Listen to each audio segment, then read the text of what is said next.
Here's how to grade an assignment. For this setup, I have two browser windows open. In this first browser window, I am logged in as the student. And here are two assignments, an online text example and a file upload example. The student has already completed both of these assignments. If I click on online text example, I can see that the assignment is to write the first line of a great American novel, and this is what the student wrote into the text box for this online text assignment. Likewise, the student has done the file upload, having written the exact same sentence into a Word document. And if I were to open this Word document, I would see that's the exact same sentence. Now I'm going to switch browsers and move back over to the browser where I'm the teacher. The assignment has been turned in. I'm ready to grade it. To grade, I click on the assignment. Notice I don't have to go turn editing on. Just click on the assignment, and it'll show me that I have one has been submitted, one needs grading, and I can view grade all submissions. The student is Steve B. Gmail. Steve B. Hotmail has not turned in anything, but Steve B. Gmail has. And I can see over here a portion of the online text. If the student had typed in more than one line, I wouldn't be able to see it all, but I can see some of it. And here I can grade. If I click that button, I get to the grading page where I can indicate, I can see what the student did, I can see what the student wrote, and I can indicate that this is obviously a terrific first line. And I can provide some feedback. Great first line, low on originality. If I wanted to, if I had a file that I wanted to give them, I could copy the file right into here, but that's enough, so I will save changes. And this student has now been graded.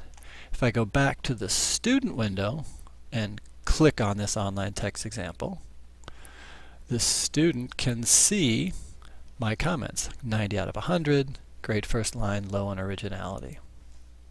Now again, I'll switch back to the teacher, and I will go to the file upload example. It's down here at the bottom. I will click on the file upload example, and I'm going to grade this student's uploaded file.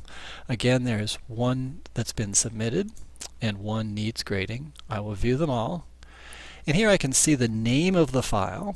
If I want to grade things, I click on the little icon in the grade column. And again, it shows me a screen where I can give a grade. But more importantly, I can open the document. I need to open this document to see how good it is, and I will open this with Word.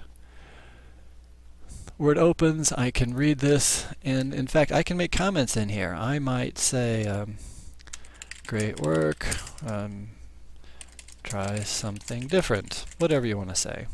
And I have all the power of Word here to do whatever I want. And I'm now going to save this document. I'm going to save it to my documents folder, and I'm going to call it my answer. Okay. And then I'll close this, and I'll come back here and give the student the 90 points. And instead of putting feedback comments here, see the feedback file. I'm going to copy that file where I just put my comments into this area. So I need to get to, well, here's a problem. Here we are. I need to get back to my documents and go find this file that I just created. Here it is, my answer, and I just copy that file to here.